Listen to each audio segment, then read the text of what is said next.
j'ai réussi. Mon petit plouf. Yo la team, j'espère que vous allez bien.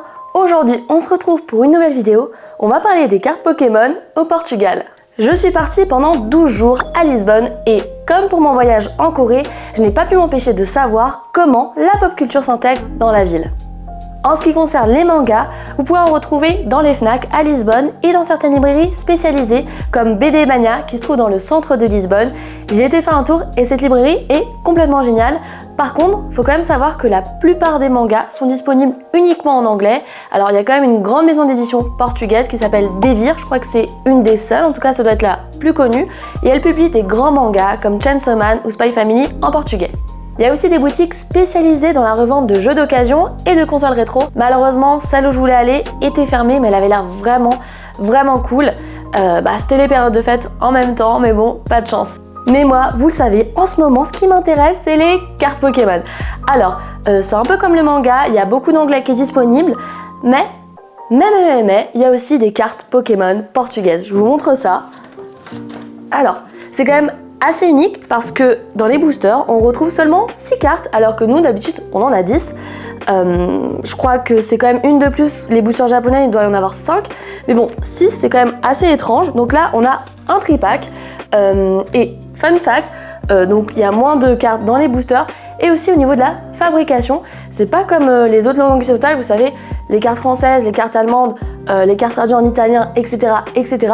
Elles sont fabriquées dans les mêmes usines aux États-Unis et maintenant en Belgique, alors que les cartes Pokémon portugaises, elles sont fabriquées dans une usine à part au Brésil, donc c'est quand même assez unique et assez marrant. Je vous montrerai à la fin de la vidéo tout ce que j'ai acheté en termes de cartes Pokémon au Portugal. Apparemment, les joueurs portugais, ils préfèrent les cartes Pokémon en anglais parce que c'est une version internationale et aussi, on va pas se mentir, les cartes Pokémon portugaises, elles ont moins de valeur sur le marché. Par exemple, vous pouvez encore trouver des cartes du bloc Diamant et Perle en portugais à des prix abordables. Alors, abordables entre guillemets, où je me souviens avoir vu un tripack de Diamant et Perle en français à 1200 € si je dis pas de bêtises. Bref, les anciens blocs, c'est très cher en français et en anglais.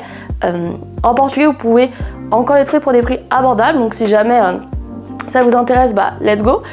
Si vous en fichez de la langue, je me demande à quoi c'est dû. Peut-être au fait qu'elles sont fabriquées dans d'autres usines, ou peut-être qu'il y a moins de joueurs et de collectionneurs portugais, mais je pense que c'est surtout dû au fait que les collectionneurs hardcore de Pokémon, ils collectionnent, en tout cas au Portugal, ils collectionnent avant tout en anglais. En ce qui concerne Étincelle déferlante, la fameuse grosse série méga hype du moment, j'ai voulu savoir si j'allais en trouver au Portugal, et un vendeur m'a dit que c'était parti dans sa boutique en moins de 2 semaines.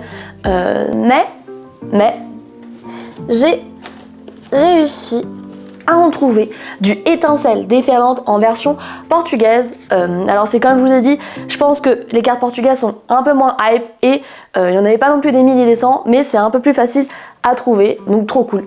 Pour les boutiques où j'ai trouvé mon bonheur, j'en ai fait 2. La première, c'était la boutique de jeux Arena, là où j'ai trouvé mes fameux boosters Étincelles déferlantes en portugais. Et la deuxième, c'est Mercadia Games, qui est un petit peu plus excentré dans Lisbonne. Dans la première boutique, la boutique Arena, c'est là où j'ai fait mes plus gros achats. Je vais vous montrer tout ce que j'ai acheté là-bas. J'ouvrirai pas par contre dans cette vidéo, j'ouvrirai ce dimanche en live sur Twitch à 18 h comme d'habitude. Je les ouvrirai avec vous en live sur Twitch du coup. Tout ce que j'ai acheté au Portugal, absolument tout, on s'ouvrira ça ensemble et j'espère qu'on aura des gros hits. Ça ferait trop plaisir d'avoir des gros hits en portugais, donc ce sera ouvert dimanche en live. Et d'ailleurs, n'hésitez pas à me suivre sur Twitch si c'est pas déjà fait. Alors, on commence par les tripacks, j'en ai pris 4. J'ai pris du coup du bloc épée bouclier, j'en ai pris 2 du bloc épée bouclier. C'est les blocs qui me hype le plus. Alors déjà, il y a Tempête Céleste, que je collectionne, j'adore collectionner cette série. Il y a un Majaspic que j'aimerais trop avoir dans cette série qui est vraiment très stylé avec sa dresseuse, elle est trop belle cette carte. Et j'adore aussi évidemment cette grosse série, cette série génialissime, Origine perdue, avec la fameuse carte Giratina qui vaut plus de 2000 €. Elle vaut 2000 € cette carte là.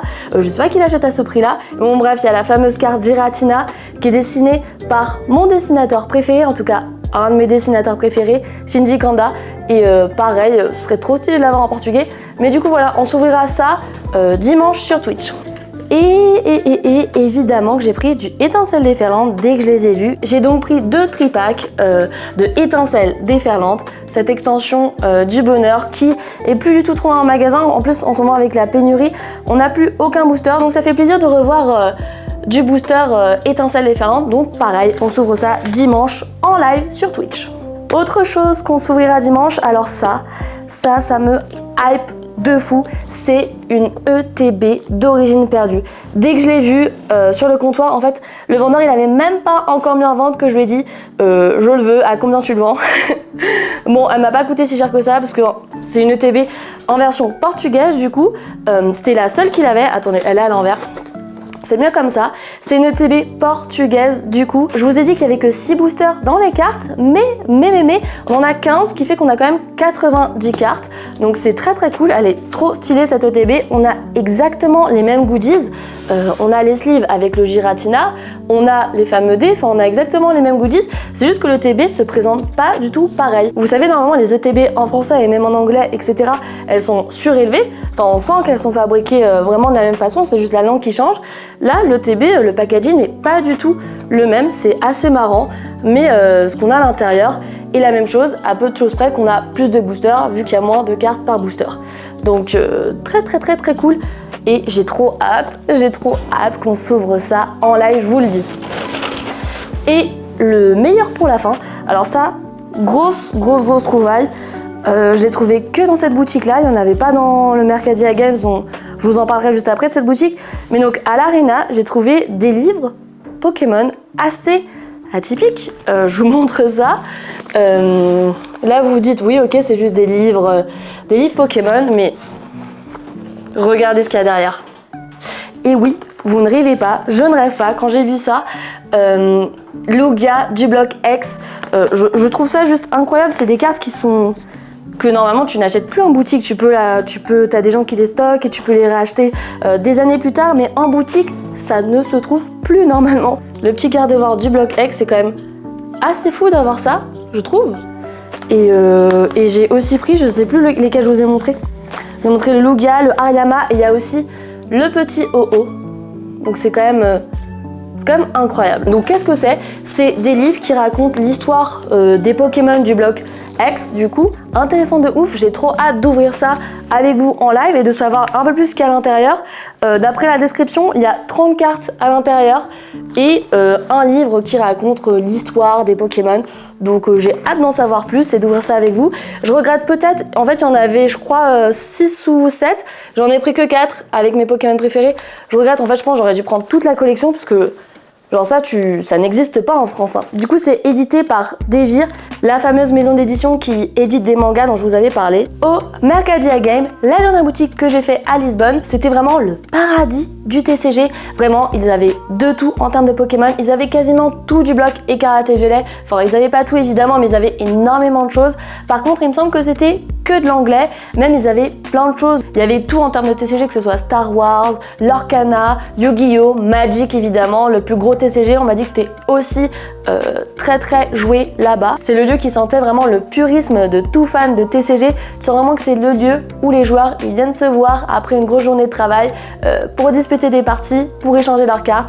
Vraiment, c'était un très bon endroit. L'Arena comparé à cet endroit, c'était un petit peu plus intimiste, mais là, c'était vraiment un grand espace où tu peux manger, te poser et je vous dis, ils avaient vraiment énormément de stock, ça fait plaisir et ouais, il me semble que c'était que de l'anglais et aussi, ils proposent même des cartes à l'unité et ils avaient un Aquali complètement magnifique en japonais. J'ai failli craquer, mais j'ai été raisonnable dans cette boutique. Je me suis pris une deck box pour ranger tes cartes de ma génération Pokémon préférée. On est tous d'accord, hein. La 4e génération, c'est la meilleure. Et dernière info, avant de vous laisser, c'est assez marrant ça aussi. Je crois pas que ça existe en France, tout simplement parce que c'est illégal. C'est des fausses cartes Pokémon. Vous savez, on peut en trouver dans ces petites boutiques portugaises. Vous savez, les boutiques portugaises où on trouve vraiment de tout ce que vous voulez, vous le trouverez là-bas. T'en as pas mal des petites boutiques comme ça au Portugal. Ce que vous ne trouvez pas, par contre, vous ne trouverez pas de vraies cartes. Jamais, vous en trouverez des fausses. Ils en ont vraiment beaucoup. Je crois que j'ai payé 1 € le booster. Enfin, c'est vraiment ridicule le prix. Et par contre, elles sont, je sais pas si ça existe en portugais, mais là, pour le coup, elles sont en espagnol. Et ça fait vraiment, je crois que c'est les trucs que tu trouves sur AliExpress. On s'ouvrira ça aussi dimanche pour rigoler, mais donc voilà, j'ai pris ça parce que ça me faisait rire. Je vais pas m'attarder sur ça, peut-être que ce sera le sujet d'une autre vidéo, ça pourrait être intéressant, parce que comme je vous dis, il y a un sacré marché de fausses cartes Pokémon au Portugal. C'est la fin de cette vidéo, merci de l'avoir regardée jusqu'au bout, j'espère qu'elle vous a plu et vous connaissez la chanson, likez, partagez, commentez pour envoyer de la grosse force et pour soutenir mon travail.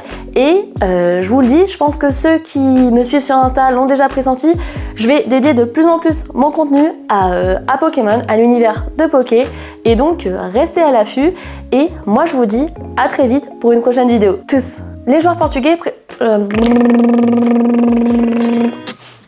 29 and I find myself wondering what did happen to the last 10. I ran away with my life, fast forward, never turn back again. It's kind of funny that the more we pass time, the more we need to set the rewind. And 19 was the year I had to leave you, but now I'm seeing